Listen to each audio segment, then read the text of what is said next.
Hello aspirants and welcome to Nexus IAS academy.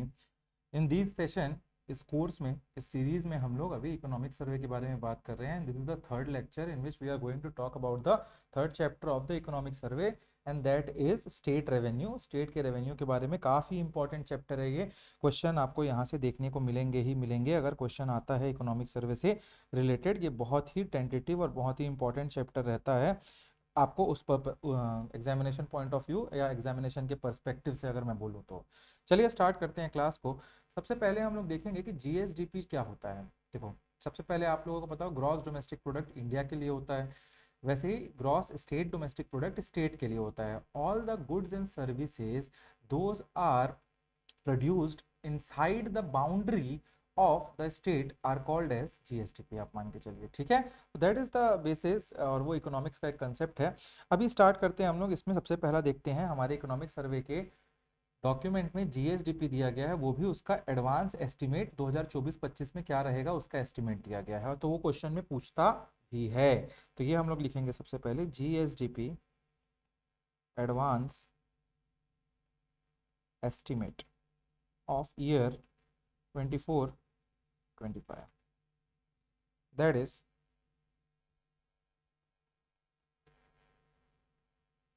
अच्छा। और GSDP को भी कांस्टेंट प्राइस में और करंट प्राइस में दोनों में निकाला जाता है। कांस्टेंट एंड करंट प्राइस में फर्स्ट क्लास में समझा चुका हूं आप लोग को। कांस्टेंट प्राइस में बेस ईयर लिया जाता है 2011-12 को। करंट प्राइस में जो ईयर ऑन ईयर रहता है आपका, उसी का प्राइस उसी को निकाला जाता है। अभी हमारे जो गवर्नमेंट ऑफ इंडिया है उसने पार्लियामेंट में 22-23 करने के लिए प्रपोज भी किया है बेस ईयर को, बट अभी फिलहाल 2011-12 is the base year of constant price, ठीक है। कांस्टेंट प्राइस को और थोड़ा अगर समझाना चाहो तो let us take an example. इसका मतलब ये होता है कांस्टेंट और करंट प्राइस का कि अगर कोई पर्टिकुलर आइटम जिसका रेट आप मान के चलिए 20 रुपया था आपका 2011 में, और वही जो आपका particular, let's take an example, Maggi की बात करते हैं।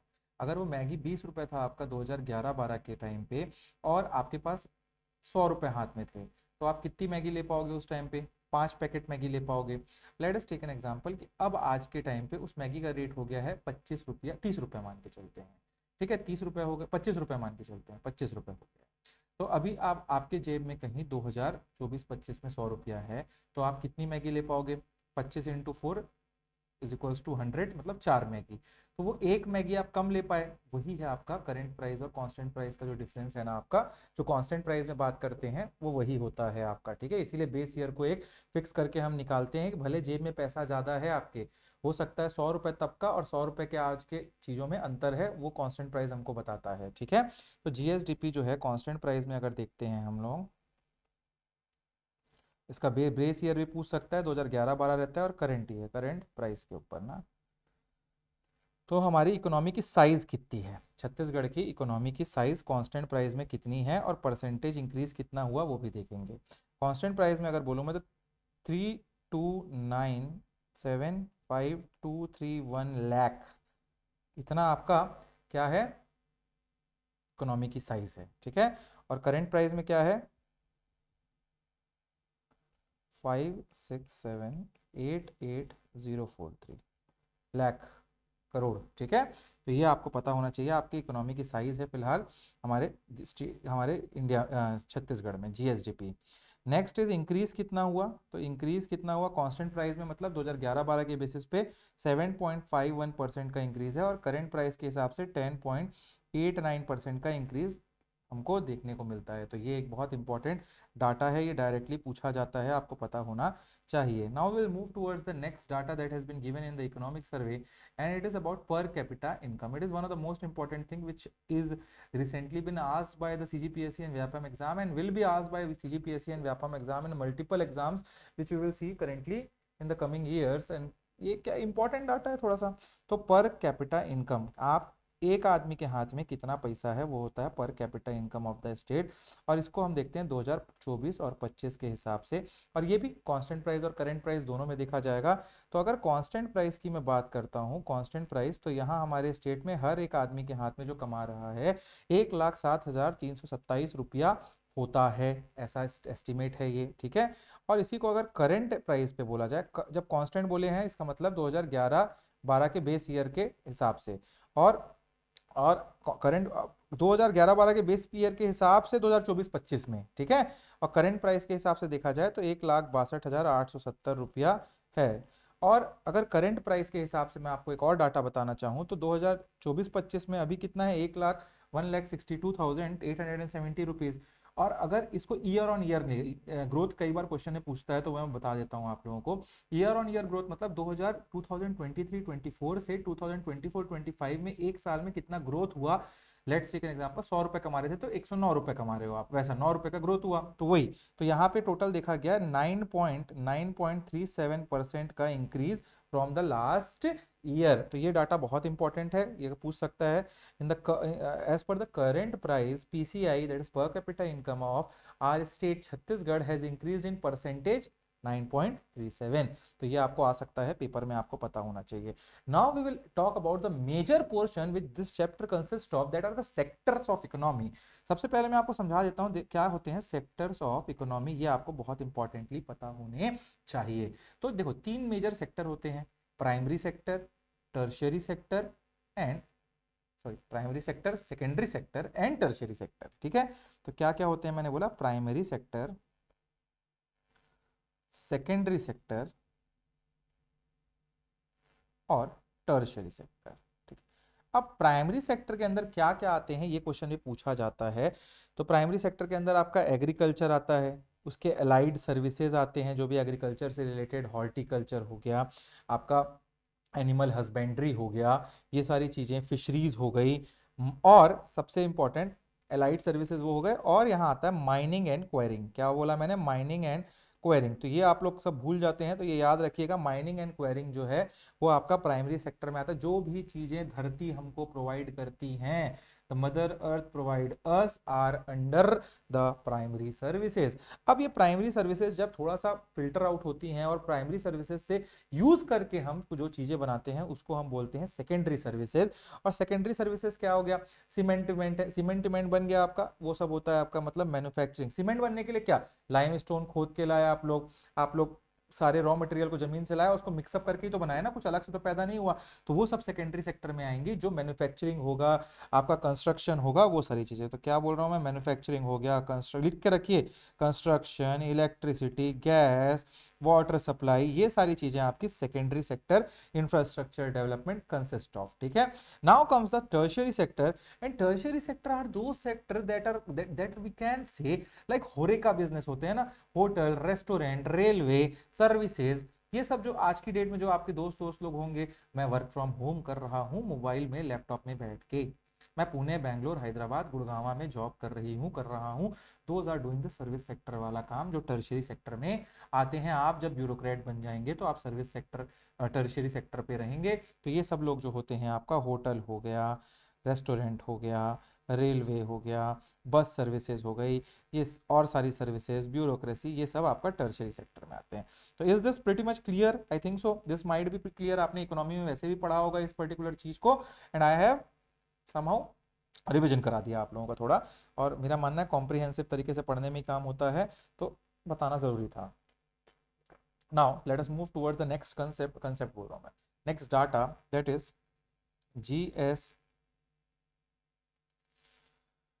GSDP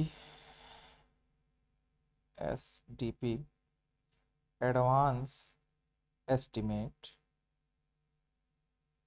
of sectoral annual percentage growth.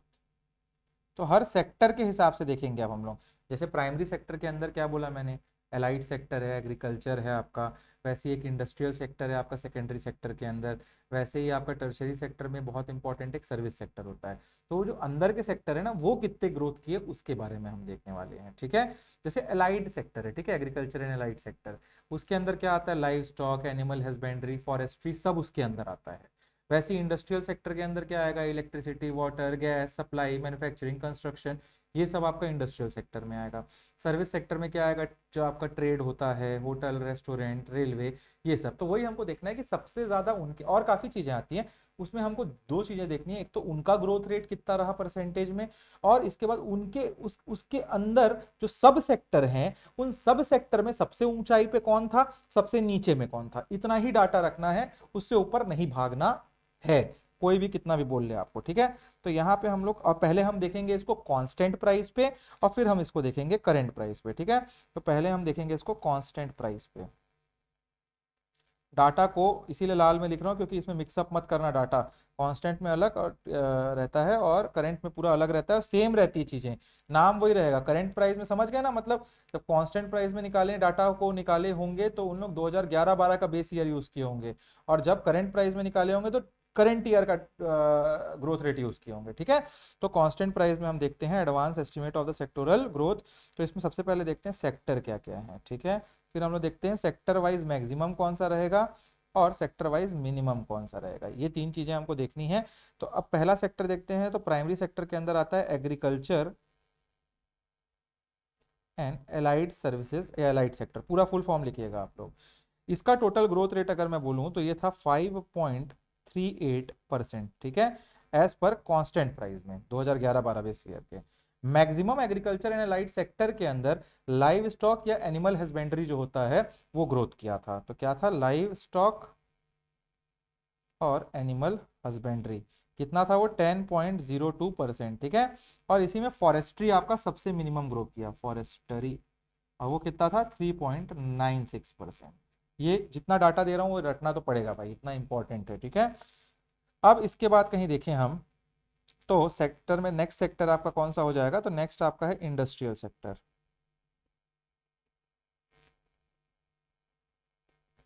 और ये ग्रो किया 6.92% से, ठीक है। और इसमें भी maximum growth rate industrial sector में इलेक्ट्रिसिटी, गैस, वाटर सप्लाई, ये तीनों को एक साथ लिखा जाता है, तीनों एक साथ आते हैं। तो ये तीनों जो थे एक साथ ग्रो किए बहुत ज़्यादा, 9.52% के ग्रोथ से। और लीस्ट ग्रोथ रेट हमको मैन्युफैक्चरिंग सेक्टर में देखने को मिला, जो कि था आपका 6.12% का ग्रोथ रेट, ठीक है। और इसके बाद हमारा है सर्विसेज। सर्विसेज जो टर्शरी सेक्टर में आता है, इट ग्रोड 8.54%।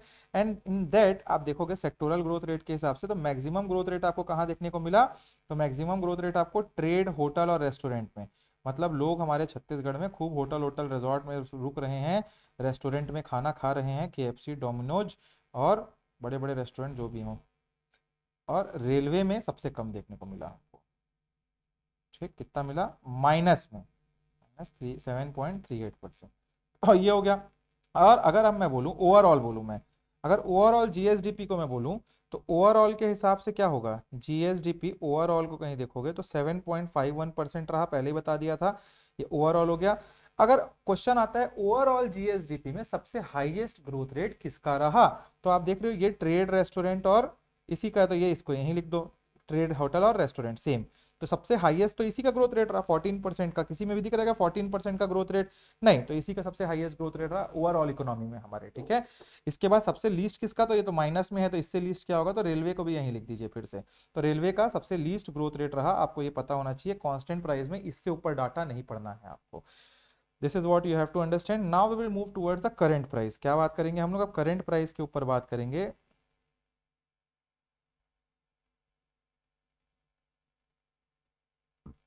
और जब करंट प्राइस की बात करता हूँ, सेम फिर से वैसे ही बनाएंगे हम लोग, सेक्टर, मैक्सिमम और मिनिमम, ठीक है, यही तीन चीजें तो हम लोग देख रहे हैं यहाँ पे। तो इसमें हम देखेंगे एग्रीकल्चर एंड एलाइड सर्विसेज, फिर से एग्रीकल्चर एंड एलाइड सर्विसेज या सेक्टर जो भी लिखना है, इसका ग्रोथ रेट था 9.27% का। और इसके अंदर आपका लाइव स्टॉक या एनिमल हस्बेंड्री जिसको बोलते हैं आप, उसका ग्रोथ रेट था करंट प्राइस के हिसाब से 14.03%। फॉरेस्ट्री का इसमें भी मिनिमम था, इसीलिए वो कंफ्यूजन, थोड़ा डाटा देखो, ये सारे डाटा एक घंटे में नहीं याद होने वाले हैं, कम से कम 5 बार पढ़ोगे तब आपके दिमाग में बैठेगा ये सब डाटा। तो ये डाटा लोग को आपको पढ़ना पड़ेगा। अब लाइव स्टॉक यहाँ भी है, लाइव स्टॉक यहाँ भी है, खेल हो जाएगा कांस्टेंट प्राइस में और करंट प्राइस में, ठीक है। तो आपको याद तो करना पड़ेगा भाई कि करंट प्राइस में इसका जो है आपका 14.03 है, तो कांस्टेंट प्राइस में 10.03 है, ठीक है, तो ये तो याद करना ही पड़ेगा, इसका कोई वो नहीं है। अच्छा ये करो मत करो अंदर का डाटा, ये जो है ना एग्रीकल्चर का ये ग्रोथ रेट, मतलब जो सेक्टर वाइज ग्रोथ रेट है ये 5.38, 6.92, 8.54 या जीएसडीपी 7.51 कांस्टेंट प्राइस में, ये तो याद रहना ही चाहिए आपको, ठीक है। इसमें भी कांस्टेंट करंट प्राइस में भी ये सारे डाटा तो याद रहने ही चाहिए। इसमें ये सब अंदर के फिर भी छोड़ दो, अंदर में हो सकता है मैक्सिमम मिनिमम याद है आपको, डाटा याद नहीं चल जाएगा फिर भी, बट ये डाटा याद नहीं और यहाँ से क्वेश्चन गलत होगा तो सब बनाएंगे। अंदर के डाटा में मैक्सिमम लोग कंफ्यूज हो सकते हैं, बाहर के जो ये डाटा है बड़े बड़े डाटा वो याद रहने ही चाहिए। सेक्टोरल ग्रोथ, इंडस्ट्रियल सेक्टर में total growth rate as per current price was 9.22%, ठीक है। और यहाँ पे फिर मैक्सिमम किसका था, तो electricity, water supply, water and gas supply, full form में लिखिएगा इसको, ये था 12.44% का। और मिनिमम ग्रोथ रेट था मैन्युफैक्चरिंग का, इसमें सेम है, वहाँ भी वैसे ही था यहाँ भी ऐसे ही है, ठीक है, करेंट प्राइस में। तो ये था आपका 6.96%, ठीक है, तो ये भी आपको पता होना चाहिए। इसके बाद सर्विस की देखे जाए तो सर्विस सेक्टर में 13.43% का करंट प्राइस से ग्रोथ रेट रहा, जिसमें हमको पता है ट्रेड, होटल और रेस्टोरेंट, THR लिख रहा हूँ, ट्रेड होटल रेस्टोरेंट पूरा लिखना, इसका ग्रोथ रेट था आपका 19.52%। और रेलवे का तो लास्ट में भी याद है आपको नेगेटिव था, -7.38%, तो यहाँ भी रेलवे नेगेटिव ही है, -9.4%। तो अब जीएसडीपी को कहीं मैं ओवरऑल बोलूं तो ओवरऑल करंट प्राइस में हमारी जीएसडीपी 10.89% से बढ़ी, और इसमें मैक्सिमम रहा यही आपका ट्रेड, होटल और रेस्टोरेंट, और मिनिमम रहा रेलवे। तो यहाँ पे लिख लीजिएगा THR का फिर यही सेम परसेंटेज और यहाँ रेलवे का परसेंटेज, ठीक है। तो ये ओवरऑल के हिसाब से क्या ओवरऑल, तो ये भी आपको पता होना चाहिए, a very important data with respect to examination point of view. तो ये लिख लीजिए एक बार आप लोग अच्छे से।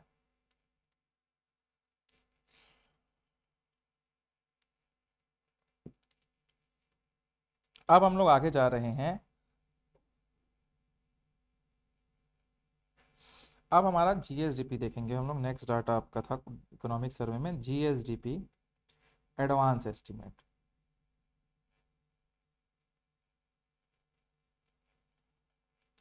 कांस्टेंट प्राइस में कितना बताया था मैंने पहले स्टार्टिंग में,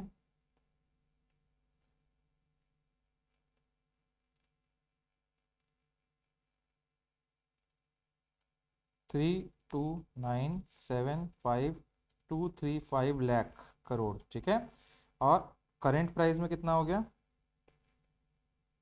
56788,043, ये दोनों डाटा याद रखिएगा, ठीक है, लाख, ठीक है, लाख करोड़। तो ये आपका टोटल आ गया जीएसडीपी एडवांस एस्टीमेट जो हमारा था।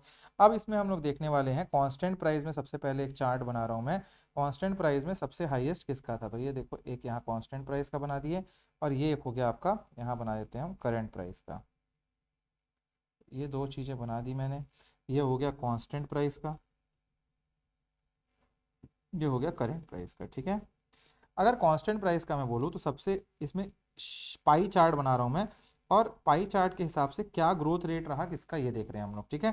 तो इसमें सबसे बड़ा आपको देखोगे सबसे स्टार्टिंग में एग्रीकल्चर, तो एग्रीकल्चर कांस्टेंट प्राइस में कितना था, 16.80%, ठीक है, इसका ग्रोथ रेट। और एग्रीकल्चर के अंदर भी मैक्सिमम ग्रोथ रेट था आपका क्रॉप्स का, किसका था कांस्टेंट प्राइस में, क्रॉप्स का, दैट वाज 9.67%, ठीक है। इसके बाद एग्रीकल्चर के बाद इंडस्ट्रियल सेक्टर जो है आपका, उसका ग्रोथ रेट, क्योंकि छत्तीसगढ़ में भर भर के इंडस्ट्री हैं, स्टील इंडस्ट्री, बोकारो की इंडस्ट्री, तो भेल, तो आपका दंतेवाड़ा हो गया, नगरनार हो गया, बीएसपी हो गया, 10 ठोक सीमेंट प्लांट, तो ये आपका इंडस्ट्रियल सेक्टर में आपका सबसे ग्रोथ रेट रहा 47.90% का। और उसमें भी सबसे हाईएस्ट ग्रोथ रेट रहा मैन्युफैक्चरिंग सेक्टर का, ठीक है, और वो था कितना 18.13% का। और आखिरी में सर्विसेज, सर्विसेज बहुत बड़ा एरिया था, 35.30% स्टेक रखता है वो भी, और इसमें भी फिक्स्ड प्रॉपर्टी सबसे हाईएस्ट रही, fixed property that consist of 8.02%, ठीक है। अब यही सेम चीज को हम लोग, अगर ये तो कांस्टेंट प्राइस पे हो गया, अब करंट प्राइस में अगर देखने की कोशिश करें तो सेम हम ऐसा पाई चार्ट फिर बना लेंगे,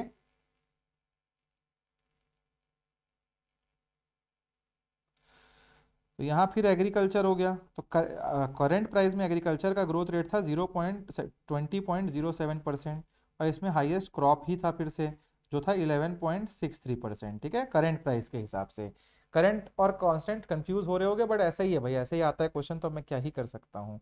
इंडस्ट्रियल सेक्टर में 43.48% का ग्रोथ रेट करंट प्राइस पे रहा, और इसमें सबसे हाईएस्ट कंस्ट्रक्शन का रहा। कंस्ट्रक्शन याद रखिएगा, करंट प्राइस में कंस्ट्रक्शन का रहा 15.61%, ठीक है। और इसके बाद सर्विसेज का क्या रहा, सर्विसेज का रहा 36.46%, और उसमें भी फिक्स्ड प्रॉपर्टी हाईएस्ट 7.89% का ग्रोथ रेट देती है। तो ये आप लोग एक बार बना लीजिए, इसको थोड़ा आगे और बताऊंगा मैं आप लोगों को, अभी और इसी को बढ़ना है आगे, इसी को ही आगे बढ़ाना है हम लोगों को, टेंशन नहीं लेना है। पढ़ो, इसको लिख लो पहले तो आप लोग।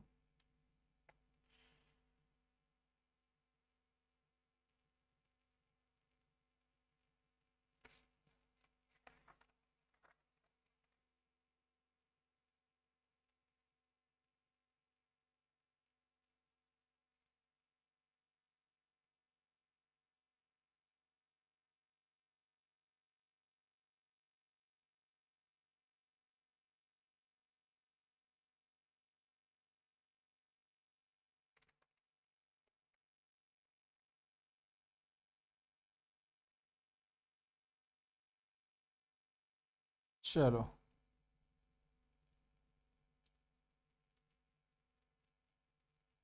GSDP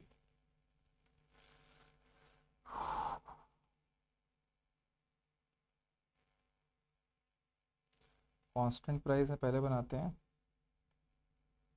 सेक्टर मैक्सिमम मिनिमम, ठीक है। इसमें एग्रीकल्चर एंड एलाइड सेक्टर 16.80% रहा। क्रॉप इसमें मैक्सिमम रहा, ऊपर मैंने अभी बताया आपको 9.67। एनिमल हस्बेंड्री लीस्ट बढ़ा, दैट वाज 1.77%, ठीक है। Next is industrial sector, that growed for 47.90%। मैंने ये ऊपर बनाया ना अभी चार्ट में, ये तो बताया देखो 47.90। और हाईएस्ट उसमें मैन्युफैक्चरिंग रहा। ये जो ऊपर का चार्ट है बहुत इंपॉर्टेंट है, बट मिनिमम भी बता ही देता हूँ, इसलिए मैं चार्ट एक और बना देता हूँ। इंडस्ट्रियल सेक्टर 47% की ग्रोथ रेट से बढ़ा, और उसमें मैक्सिमम रहा मैन्युफैक्चरिंग का स्टेक, और वो रहा 18.13। और लीस्ट रहा electricity gas and water supply का, दैट वाज 7.86। इसके बाद नेक्स्ट रहा सर्विस सेक्टर का, दैट वाज 35.30। और इसमें भी फिक्स्ड प्रॉपर्टी हाईएस्ट बढ़ी 8.02। और सबसे कम रहा वेयर हाउस का, किसका रहा, वेयर हाउस का, दैट वाज 0.0808%। अगर जीएसडीपी ओवरऑल देखा जाए तो ओवरऑल सबसे ज़्यादा किस में बढ़ा, तो ओवरऑल आप यहाँ ओवरऑल लिख सकते हो मैन्युफैक्चरिंग को यहाँ पे, और लीस्ट रहा वेयर हाउस का, ठीक है। तो ये आपको क्वेश्चन बन सकता है, ओवरऑल कांस्टेंट प्राइस में सबसे ज़्यादा जीएसडीपी का ग्रोथ रेट किस में था, तो ये आपको पता होना चाहिए, ठीक है। अगर इसी को मैं करंट प्राइस में दिखाऊं, आपको करंट प्राइस में बताऊं तो क्या रहेगा, सेक्टर लिख लेंगे, फिर मैक्सिमम मिनिमम। तो यहाँ एग्रीकल्चर एंड अलाइड सेक्टर हो गया, और एग्रीकल्चर एंड अलाइड सेक्टर में आपको 20.07% का करंट ग्रोथ रेट रहा करंट प्राइस के हिसाब से। मैक्सिमम इसमें क्रॉप का ग्रोथ रेट रहा, दैट इज 11.63%। और मिनिमम रहा आपका एनिमल हस्बेंड्री का 2.48%, ठीक है। नेक्स्ट इज इंडस्ट्रियल सेक्टर का ग्रोथ रहा 43.48% इन करंट प्राइस, एंड मैन्युफैक्चरिंग इसमें सबसे ज्यादा बढ़ा, और वो था आपका 15.61%। लीस्ट बढ़ा आपका, लीस्ट क्या बढ़ा आपका, electricity gas and water supply 6.88%, ठीक है। सर्विसेज नेक्स्ट हो गया आपका, सर्विसेज दैट इज 36.45% का growth, with most increase in fixed property that is 7.89%।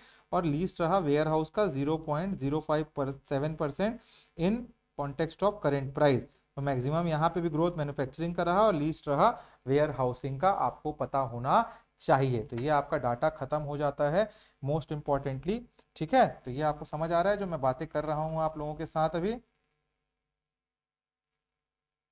कि नहीं आ रहा है। नेक्स्ट इकोनॉमिक ग्रोथ रेट देखेंगे आप, इकोनॉमिक ग्रोथ रेट, ठीक है, पूरे इंडिया का और स्टेट का अपने ग्रोथ रेट, छत्तीसगढ़ और इंडिया ऐसे लिख लो, ठीक है। एग्रीकल्चर में 7.51, यहाँ पे 6.41, ठीक है, 4%। एक second, just a second.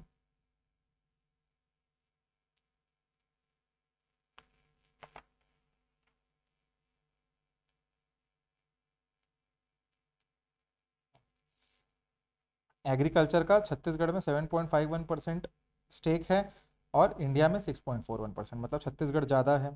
Industrial sector का देखोगे तो 6.92% है इंडिया में छत्तीसगढ़ का, मतलब छत्तीसगढ़ के जीएसडीपी में, छत्तीसगढ़ के जीएसडीपी में स्टेक जो है, ठीक है। और इंडिया में कितना है मैन्युफैक्चर इंडस्ट्रियल सेक्टर का, just a second, there is some technical glitch, उसको थोड़ा ठीक हो जाए फिर हम करते हैं।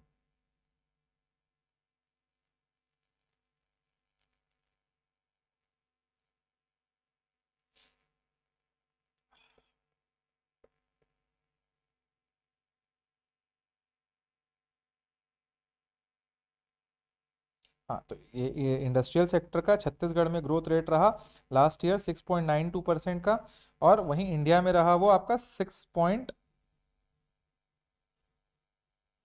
जस्ट अ सेकेंड, यहाँ मैंने एक दो डाटा मिक्स कर दिए, फिर से हम लोग करेंगे इसको, डाटा ऊपर नीचे हो रहे हैं मेरे से। देख रहे हो इतने डाटा है कि कन्फ्यूजन तो होगा ही होगा ना। फिर से देखते हैं, सॉरी आप लोगों को काटना पड़ा होगा। ग्रोथ रेट छत्तीसगढ़ इंडिया, तो अगर आप देखोगे ग्रोथ रेट क्या रहा इंडिया में, इंडिया का पूरा ग्रोथ रेट रहा 7.51% का, ठीक है। छत्तीसगढ़ का 7.51% की ग्रोथ रेट से हम बढ़े, कितने का परसेंटेज से बढ़े हम लोग, 7.51% की ग्रोथ रेट से हम बढ़े हैं। पहली क्लास में बता दिया था मैंने, इंडिया बढ़ा 6.4% की ग्रोथ रेट ओवरऑल, ठीक है, ग्रोथ रेट जो था। अब इसको सेक्टर वाइज देखेंगे, ये ओवरऑल हो गया, ठीक है। एग्रीकल्चर के हिसाब से देखोगे तो छत्तीसगढ़ 5.38% बढ़ा, 5.38%, ठीक है। और इंडिया बढ़ा 3.76% के हिसाब से।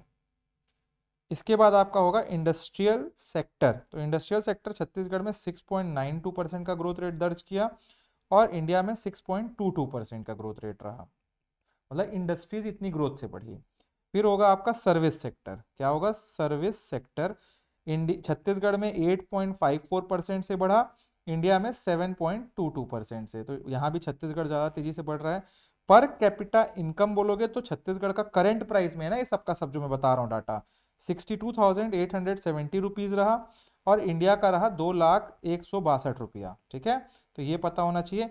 ईयर ऑन ईयर, मतलब ईयर ऑन ईयर मैंने पहले बताया 9.37% का ग्रोथ रेट रहा 2023-24 से 24-25 में, 9.5% के आसपास बढ़ा है पीसीआई, पर कैपिटा इनकम छत्तीसगढ़ में, और इंडिया में 8.66% का ग्रोथ रेट रहा, आपको ये भी पता होना चाहिए, ठीक है। तो we have completed the third chapter जो आपका रहा ये वाला जीएसडीपी से रिलेटेड, ठीक है। चलिए, thanks a lot, be happy guys, कुछ भी दिक्कत आए तो डू आस्क मी, कमेंट करिए। मिलते हैं हम लोग अब नेक्स्ट क्लास में, अच्छे से रिवाइज करते रहो इन डाटा को, बहुत डाटा आते हैं मेरे को पता है इकोनॉमिक सर्वे में, but the only thing is I have made these data in a very comprehensive manner कि आपको याद रह सके। इसको बस पढ़िए 3-4 बार, सब हो जाएगा, ठीक है। चलो मिलते हैं गाइस फिर नेक्स्ट क्लास में, थैंक यू।